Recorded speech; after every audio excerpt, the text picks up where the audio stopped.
Praise the Lord. இன்றைக்கு daily dose of divine சேனல்ல ஏசாயா 27ஆம் அதிகாரம் வாசிக்க போகிறோம்.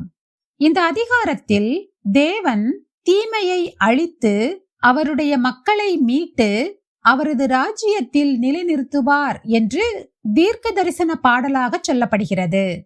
சாத்தான் அல்லது தேவனுக்கு எதிரான உலக சக்திகளை குறிக்கும் லிவியாதான் என்னும் கடல் நாகத்தை தேவன் அழிப்பார் என்று இந்த அதிகாரம் தொடங்குகிறது.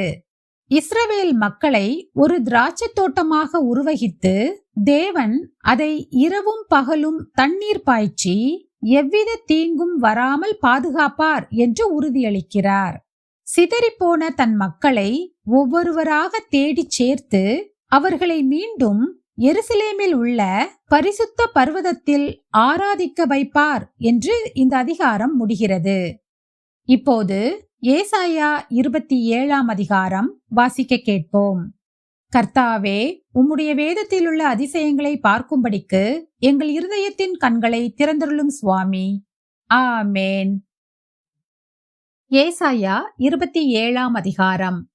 அக்காலத்திலே கர்த்தர் லிவியாதான் என்னும் நீண்ட பாம்பை, லிவியாதான் என்னும் கோணலான சர்ப்பத்தையே கடிதும் பெரிதும் பலத்ததுமான தமது பட்டயத்தால் தண்டிப்பார்.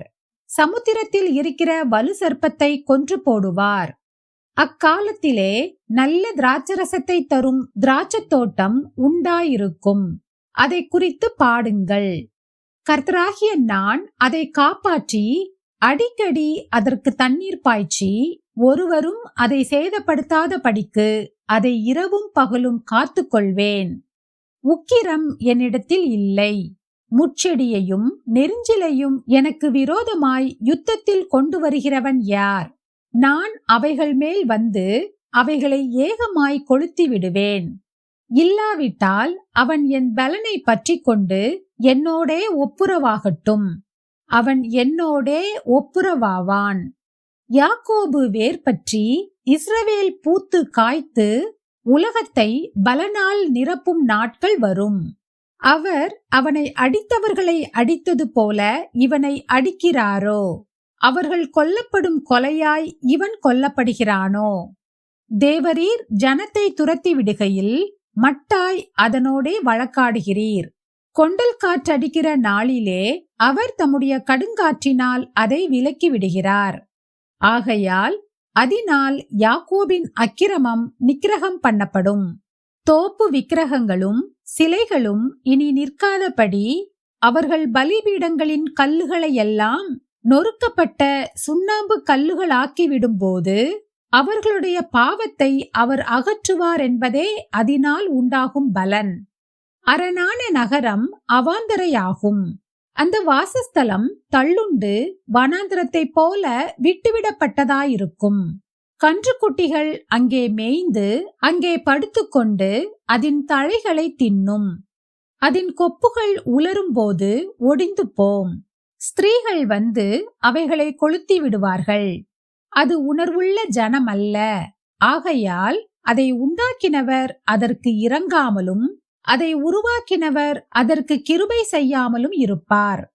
அக்காலத்திலே கர்த்தர் ஆற்றங்கரையின் விளைவு தொடங்கி எகிப்தின் நதி மட்டும் போரடிப்பார். இஸ்ரவேல் புத்திரரே, நீங்கள் ஒவ்வொருவராய் சேர்க்கப்படுவீர்கள்.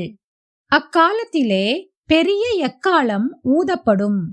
அப்பொழுது அசீரியா தேசத்திலே சிதறடிக்கப்பட்டவர்களும் எகிப்து தேசத்திலே துரத்திவிடப்பட்டவர்களும் வந்து எருசலேமில் உள்ள பரிசுத்த பர்வதத்திலே கர்த்தரை பணிந்து கொள்ளுவார்கள்.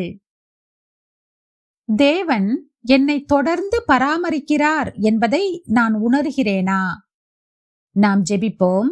அன்புள்ள இயேசு சுவாமி, இந்த அருமையான காலை வேளையை தந்ததற்காக உமக்கு நன்றி ஏசப்பா.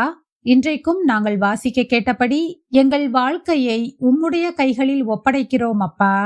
நீர்தாமே எங்களுக்கு சுகம் பலன் ஜீவன் தந்து எங்களை காத்து கொள்ள வேண்டுமாறு ஜெபிக்கிறேன். எங்கள் கையின் பிரயாசங்களை வாய்க்க செய்தருளும். கையிட்டு செய்கிற ஒவ்வொரு காரியங்களையும் நீர்தாமே ஆசீர்வதித்து கொடுத்துள்ள வேண்டுமாறு ஜெபிக்கிறேன் அப்பா. எங்களை காத்து கொள்ளுங்க, பலப்படுத்துங்க, ஆசீர்வதிங்க. இயேசுவின் மூலம் ஜெபிக்கிறோம் பிதாவே.